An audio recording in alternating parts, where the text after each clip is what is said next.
So next up was the new Rangers manager, Derek McInnes, ahead of his first competitive fixture in charge of the team. Obviously, the first question that came up was around Shankland and why he got the nod for the captaincy. I think the key thing was the personal relationship that McInnes has with him, the job that he had done at Hearts, and the way that he managed that dressing room. McInnes spoke about both of them, but also the fact that he knows the club, and I think that was the thing that came across from the two interviews. McInnes made a big point of it's not only up to Lawrence to withhold the standards of the armband, but also to help the manager, and he understands the standards that the manager needs to set and the expectation there as well. So definitely that Rangers connection between McInnes, Shankland, something they're trying to get in throughout the club, and it's something that we've been crying out for the last 12 months and more.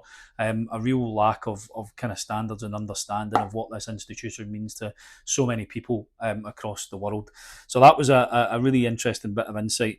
A couple of transfer things that he'd mentioned.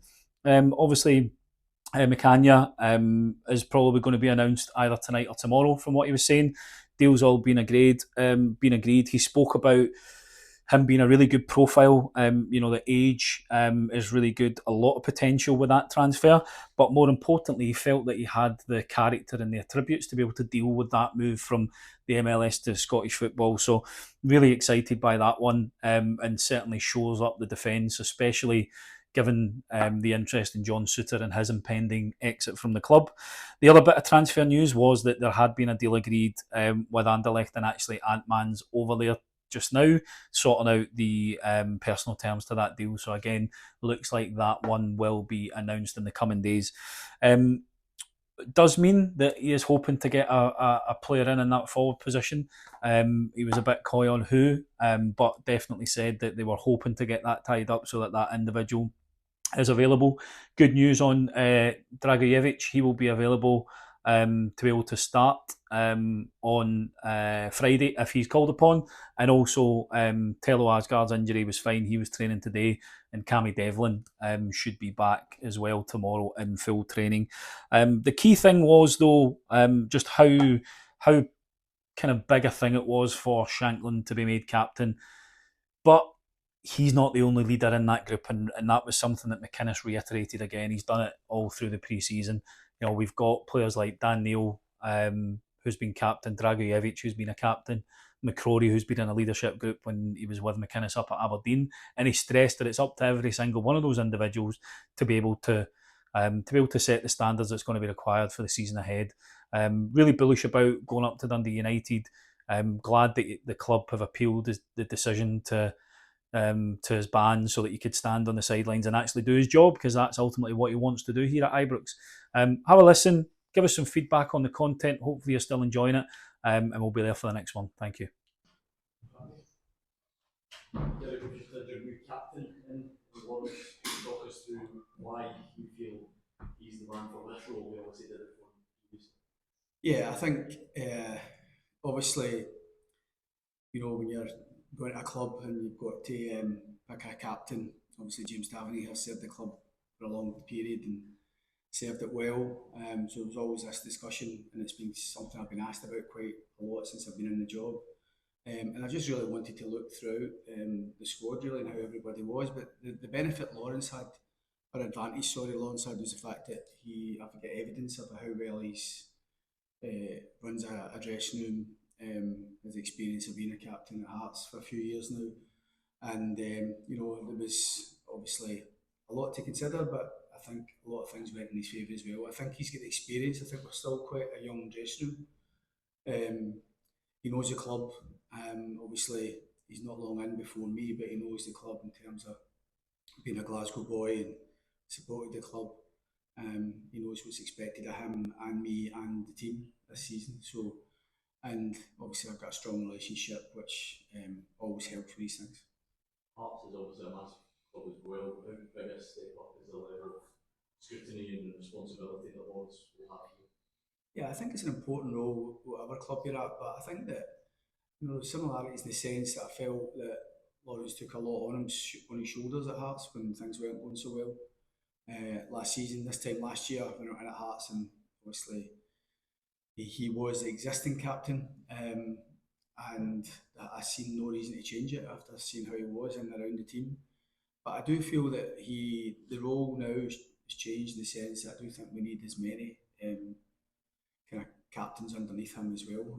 In the sense, you've seen a lot of managers speak about that recently, and I think that someone to help share the burden. Normally, I used to see it with James Tavernier here a lot as well at Rangers, where he would get rolled out after every sore defeat and ones that had a lot of impact, and I just thought that it was always a bit unfair. It was the same guy getting rolled out all the time, and I do think we have to share that load, share the responsibility, both when things are going well and when things aren't going so well. So leaning on a lot of his teammates, key players within that, there's a kind of a leadership team in there within the dressing room that will help him with that. But ideally, you want everybody to be able to deal with the responsibility you just mentioned. Were you able to confirm who those are? Is it the guys that have been wearing the armband at various times? Yeah, there's a few. I mean, I'll speak to all the players about on that tomorrow. Obviously, just named Lawrence captain today, but there'll be no real surprises where you could probably second guess that. But I think I'll speak to the players about that first on the meeting tomorrow.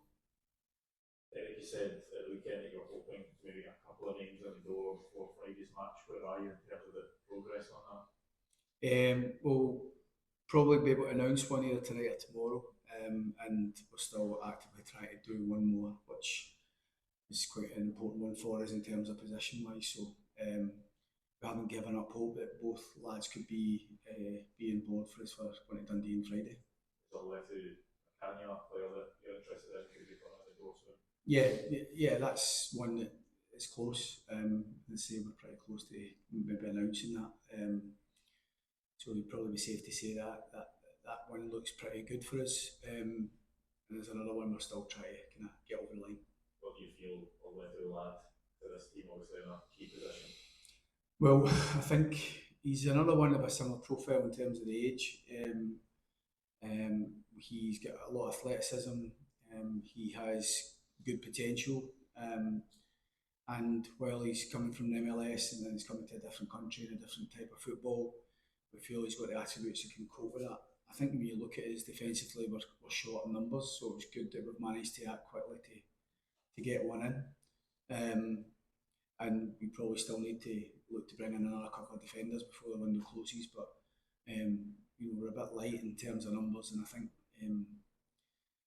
getting that kind of resolved this week, and hopefully we can announce that tonight or tomorrow. Then we're delighted. You mentioned the last day in terms of position. Is that more forward thinking in terms of your mind, in terms of what you need to top end of the pitch? Yeah, I think really strong in certain areas, and there's some key areas that we need to be bring one or two in. I just ask about outgoings as well. Over that one, what's that around 10? You manage up to speak with us?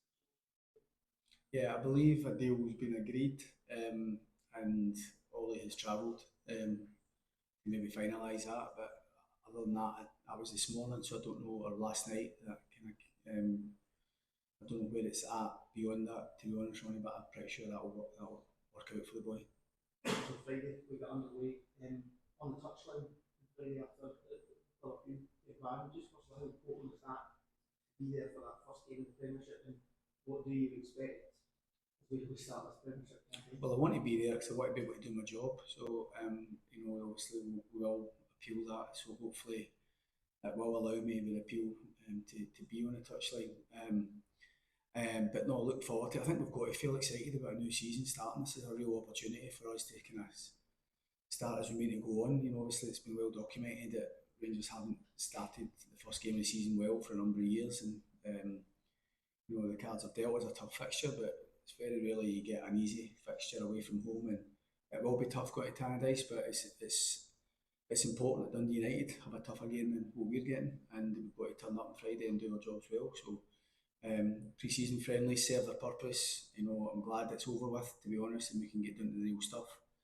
And while we've still got work to do, I'm delighted with some of the work we have managed to do, both in signing players and also the effort the players have put in since we came in. They've worked extremely hard. They've been very willing to listen and do what we're asking of them and putting the work towards them, and they've been really first class in terms of their effort. We just need to help them now as a staff going along, and obviously winning games of football helps, especially with a young team. It's important that we give that confidence to them early on, winning at Dundee United away is a good step for us. So we've got what to do to win the game and expect a tough match regardless. Just a general squad update for what in terms of injuries, knocks and stuff.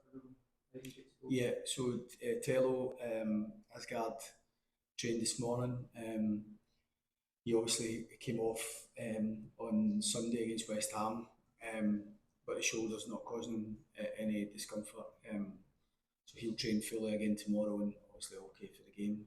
And Cammy's had a little calf knock, but will fully train tomorrow. We've just resisted him making contact, which is a bit hard for him, to be honest. But he's been doing some work with the physios, doing some ball work on his own, and he'll train fully tomorrow. So the only one's young Scally, who's been out throughout pre-season. Conor Barron's a wee bit behind. He's only had I think 7 or 8 days of pre-season. Conor's had a little knee niggle. Didn't allow him to do the pre-season before we went to Spain. Never done anything in Spain really with the team, but he's picked up his work now this week. So Sunday might come too quick for him. And Cifuentes has had an operation as well. So other than that, we're good to go. He's fine. Yeah, we're good to go. Yeah, Uria's painted on. He said that. If you ask me again, I'm starting to worry about you.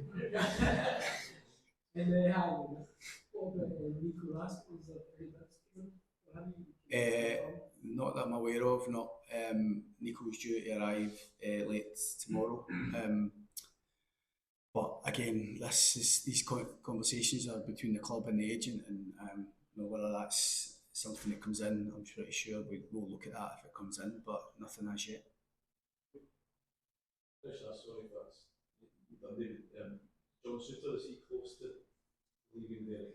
I don't know, to be honest. I spoke with Dan, the recruitment team, this morning, and it wasn't mentioned, so I don't know where that's at. John's just been working away brilliantly just to try and keep himself right. But I think he might have 1 or 2 options, but I don't know, to be honest. Is he not one you personally see fitting into your plans here? Listen, he's in the squad. He's in training with us, and he's in the building. But it's just maybe a situation where John might well look to go elsewhere to get regular football. That's we've had a conversation about that, and I think he's looking at options to explore. But it's got to be somewhere that he wants to go as well. Specifically on United, if you would just do what the Jim's done this summer again, another summer change, what's some of Jim's done up there? Not full admiration for all the Premier League managers, but Jim was obviously done well over a period of time, a very experienced manager, and as such a way now, you see it all the time, there's a lot of turnover for a lot of teams every summer, so he's obviously been able to dip into different ponds and they're a wee bit different, whether it's in Eastern Europe and recently maybe a lot of Australian lads, New Zealand boys coming into the team, so he's obviously recruited from different areas than a lot of clubs do, but he always gets a tune out his teams and they're always difficult to play against. Thanks guys. End the broadcast section, we'll do the written.